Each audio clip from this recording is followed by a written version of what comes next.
أعوذ بالله من الشيطان الرجيم. بسم الله الرحمن الرحيم.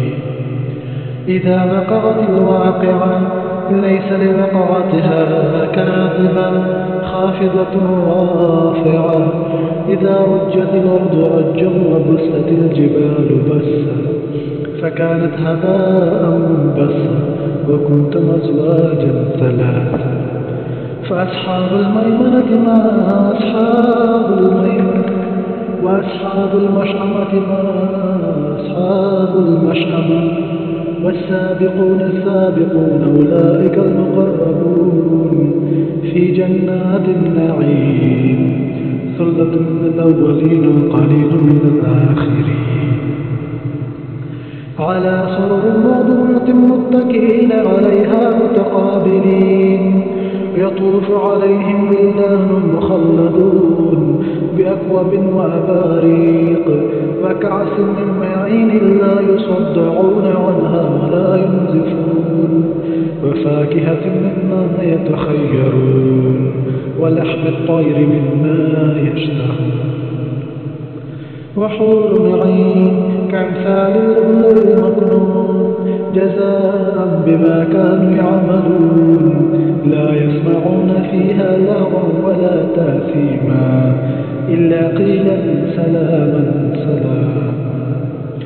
وأصحاب اليمين ما أصحاب اليمين في سدر مخضود وطلح منضود وظل ممدود وماء مسكوب.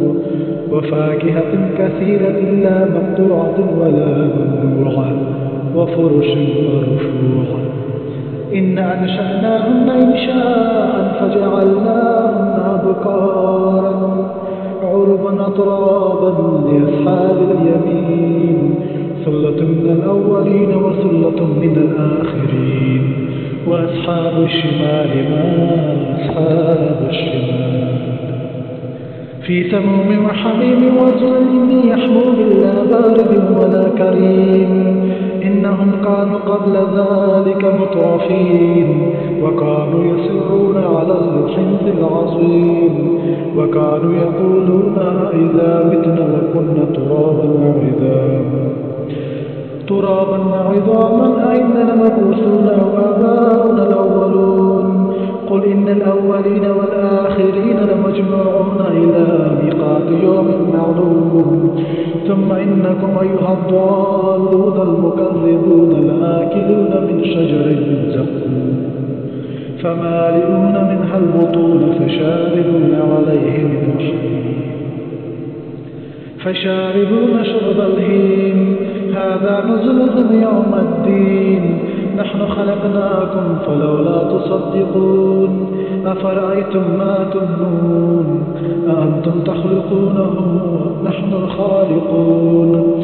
نحن قدرنا بينكم الموت وما نحن بمسبوقين على أن نبدل أمثالكم وننشئكم فيما لا تعلمون. ولقد علمتم النشأة الأولى فلولا تذكرون. أفرأيتم ما تحرثون أأنتم تزرعونه أم نحن الزارعون. لو نشاء لجعلناه حطاما فظلتم تفكهون. إنا لمغرمون بل نحن محرومون. أفرأيتم الماء الذي تشربون أأنتم أنزلتموه من المزن أم نحن المنزلون. لو نشاء جعلناه أجاجا فلولا تشكرون. أفرأيتم النار التي تورون أأنتم أنشأتم شجرتها أم نحن المنشئون. نحن جعلناها تذكرة ومتاعا للمقوين. فسبح باسم ربك العظيم. فلا أقسم بمواقع النجوم وإنه لقسم لو تعلمون عظيم. إنه لقرآن كريم في كتاب مكنون لا يمسه إلا المطهرون. تنزيل من رب العالمين. أفبهذا الحديث أنتم مدهنون وتجعلون رزقكم أنكم تكذبون. فلولا إذا بلغت الحلقوم وأنتم حينئذ تنظرون ونحن أقرب إليه منكم ولكن لا تبصرون فلولا إن كنتم غير مدينين ترجعونها إن كنتم صادقين فأما إن كان من المقربين فروح وريحان وجنة نعيم وأما إن كان من أصحاب اليمين فسلام لك من أصحاب اليمين وأما إن كان من المكذبين الضالين فنزل من حميم تصلية جحيم إن هذا لهو حق اليقين فسبح باسم ربك العظيم صدق الله العظيم.